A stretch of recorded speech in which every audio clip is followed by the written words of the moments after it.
Hello everyone and welcome back to Strange Aquatics. I'm Amanda and today I actually wanted to talk to you and go a little in depth about guppies and kind of what's involved with them and breeding them.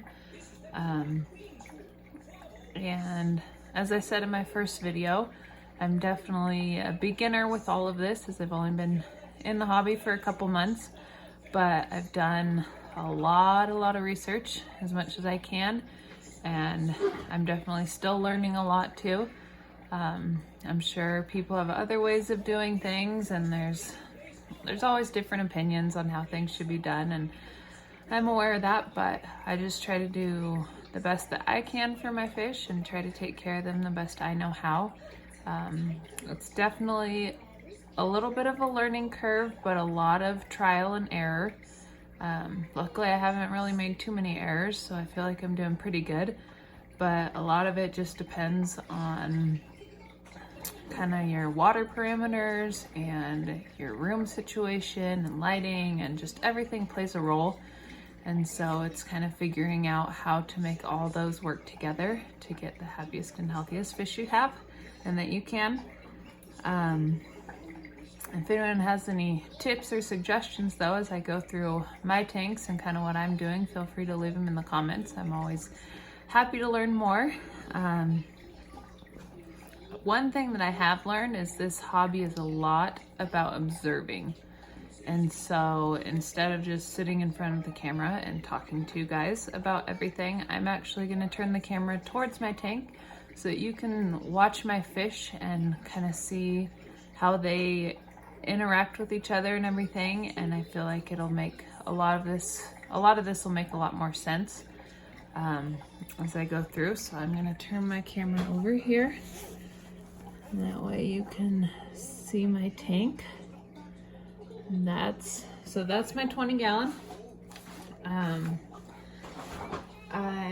As I said before, I have platies and guppies and albino cory cats, and I have 2 pleco or plecostomus, and then a couple shrimp in there. So first of all, with guppies, they are known as the millionfish.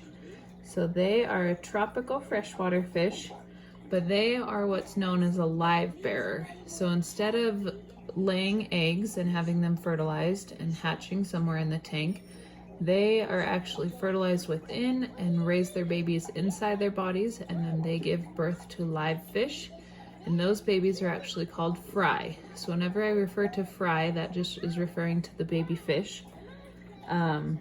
The gestation of a female guppy is 21 to 30 days. So they can actually have babies every 3 to 4 weeks, which is why they're known as the millionfish. They can have their batches, I guess, anywhere from a few fish to upwards of 200 in one go. So actually Big Bertha, which is my rainbow fish back there, rainbow tail guppy, she's the biggest and basically the most fertile female. Her batch that she just dropped 2 days ago was 125 fry. So that is quite a few. And then as you can see swimming above her, the very shiny white, much smaller fish is the male. That's the only male that I currently have in this tank. But he's the one that I'm wanting to breed with everyone, but as you can see, he's really only interested in Big Bertha. She's obviously the prettiest and the most fertile, I'm assuming, and both of my males have actually just had their eye on her and basically do not ever leave her alone. And that's why I have this little hang on the side thing.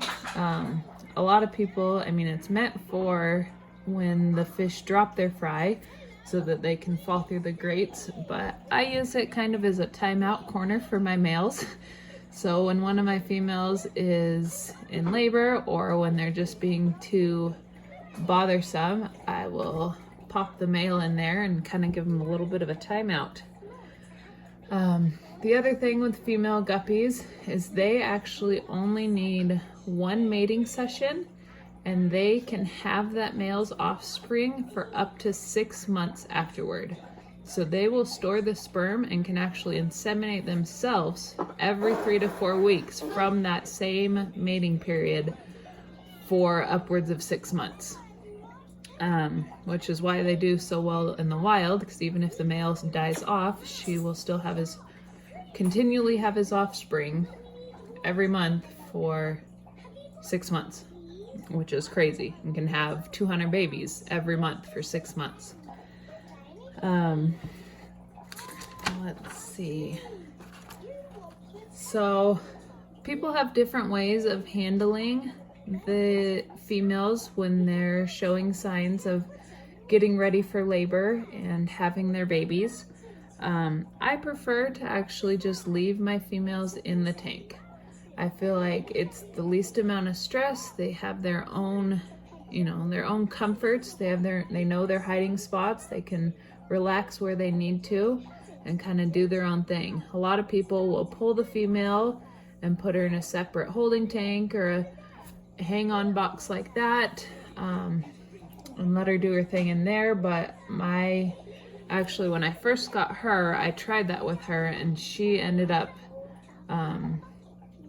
just reabsorbing her babies because it stressed her out too much. And so I felt like she was going into labor soon, and so I put her in one of those to separate her like I thought I should. And then within a couple days, there were no babies, and she was not pregnant anymore. And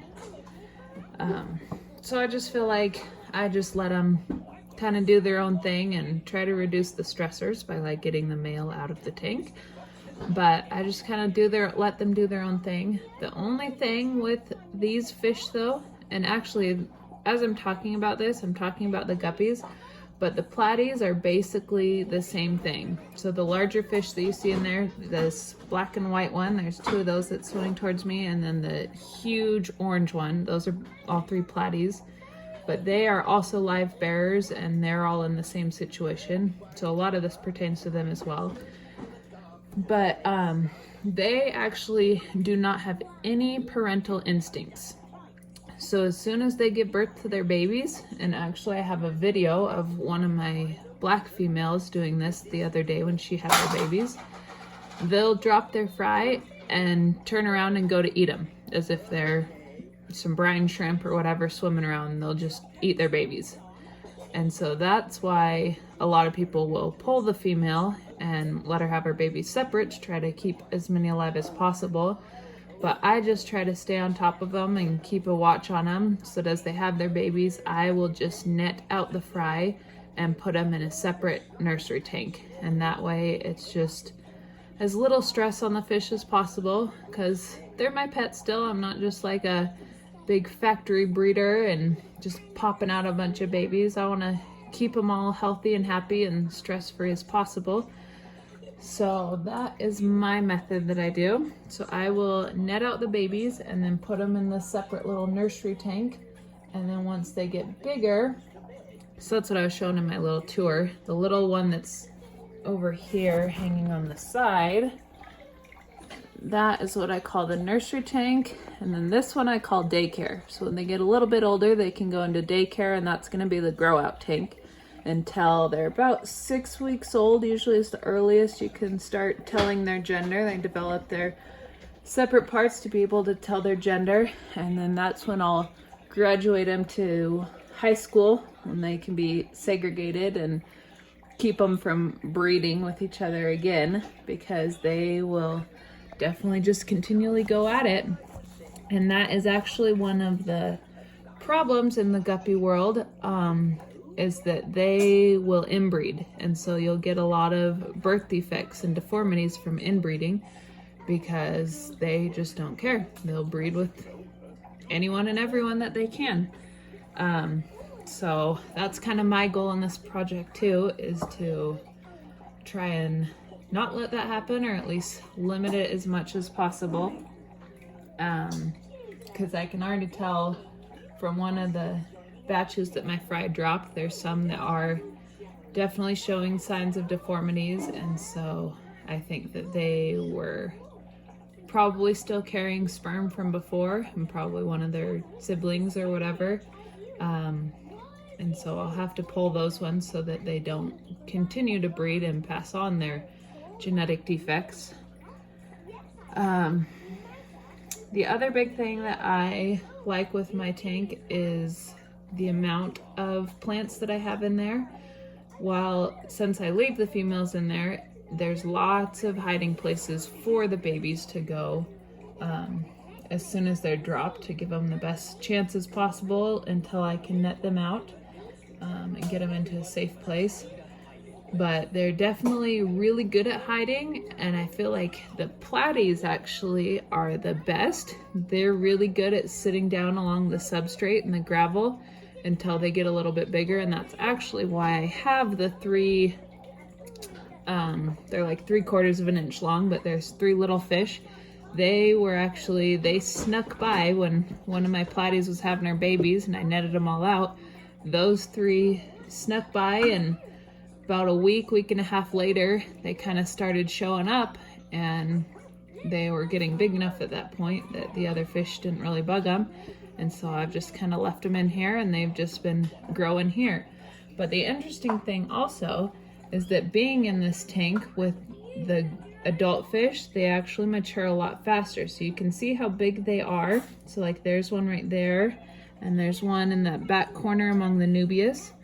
I don't know how well actually it's showing in here, but oh, there's one right over here.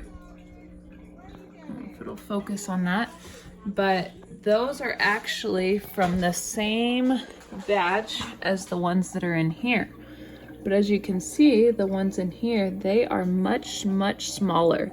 So they are not maturing nearly as fast when they're just with a bunch of other babies like themselves. So I found that really interesting, actually. It's been kind of fun to watch. But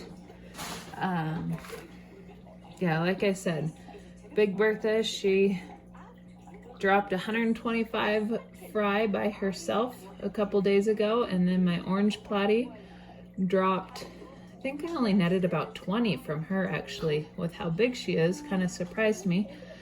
But it just kind of happens, and you just kind of, it's fun to wait and see what you're gonna get.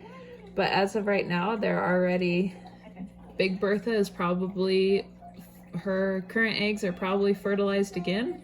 So we'll probably see another batch of fish in 3 to 4 weeks, which will be exciting. But I'm looking forward to kind of starting this project and seeing all the fish grow out and reach maturity, and kind of to see how they'll color up and what their genetic makeup will be.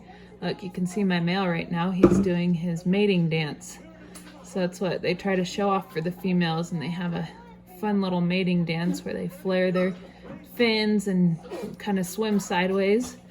Let's see if we get a closer up view of him doing his little dance.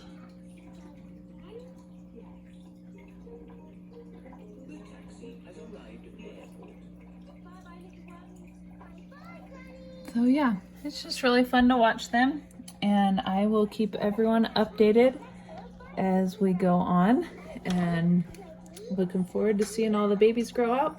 If anyone has any questions or kind of a video of something you're curious about or want to know more about, just leave it in the comments, and I will try to make a video about that if it's something that I know about. Other than that, we'll just kind of keep going from here. Thanks for watching. Have a good day.